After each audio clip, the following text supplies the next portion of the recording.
Iran front शांत होते ही Israel ने 2 वॉर जोन फुल फोर्स में एक्टिव कर दिए। एक है लेबनान और दूसरा गाजा। हिजबुल्लाह और हमास को इजराइल फिर कुचलने लगा है। ट्रंप के F-35 से इजराइल बमबारी कर रहा है। ट्रंप के F-16 से इजराइल मिसाइलें मार रहा है। ट्रंप के अपाचे हेलीकॉप्टर से इजराइल तबाही मचा रहा है। ट्रंप के दिए GBU-39 बम से इजराइल ईरान समर्थित लड़ाकों को दहला रहा है। लेकिन ट्रंप ऐसा बयान दे रहे हैं जिससे ईरान और इजराइल दोनों की उलझन बढ़ी हुई है। आखिर ट्रंप चाहते क्या हैं? वो क्यों इजराइल को लेबनान में हमले से रोक नहीं पा रहे? क्या नेतन्याहू का गुस्सा देख ट्रंप बैकफुट पर चले गए हैं? Israeli forces have opened fire in southern Lebanon today, killing 2 people. Are you confident that the ceasefire is still holding? Well, we'll see what. Look, they've been fighting each other for many, many years, decades, and we'll see. But it's going to come along. Iran America के समझौते ने Israel के सारे मंसूबे fail कर दिए। Israel ने कितने प्लान बना रखे थे? ईरान के एटमी प्रोग्राम की तबाही के, ईरानी मिसाइलों की बर्बादी के, ईरान की कट्टर लीडरशिप के सफाई के, ईरान समर्थित लड़ाका ग्रुप के खात्मे के, इनमें से एक भी मिशन अब तक नेतन्याहू पूरा नहीं कर पाए। उधर ईरान ऐलान कर रहा है कि जैसे अमेरिका ने सरेंडर किया है, वैसे ही इजराइल को जल्द घुटनों पर लाकर मुस्तफा खाड़ी में सुपर पावर बन जाएंगे। ईरान ने वॉर पॉलिसी बदल दी है। ईरान अब दुश्मनों के हमले का इंतजार नहीं करेगा। ईरान अब हमले के खतरे के अलर्ट पर दुश्मनों को बर्बाद कर डालेगा।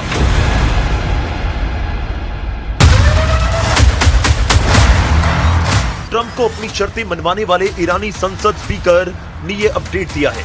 बागेर कालिबाफ ने कहा कि अमेरिका इजराइल को युद्ध में हराने के बाद ईरान का अगला मिशन लेबनान युद्ध का अंत कराना है। कालिबाफ ने धमकी दी है कि नेतन्याहू ने हिजबुल्लाह पर हमले बंद नहीं किए तो तेल अवीव को मिसाइलों से पाट दिया जाएगा।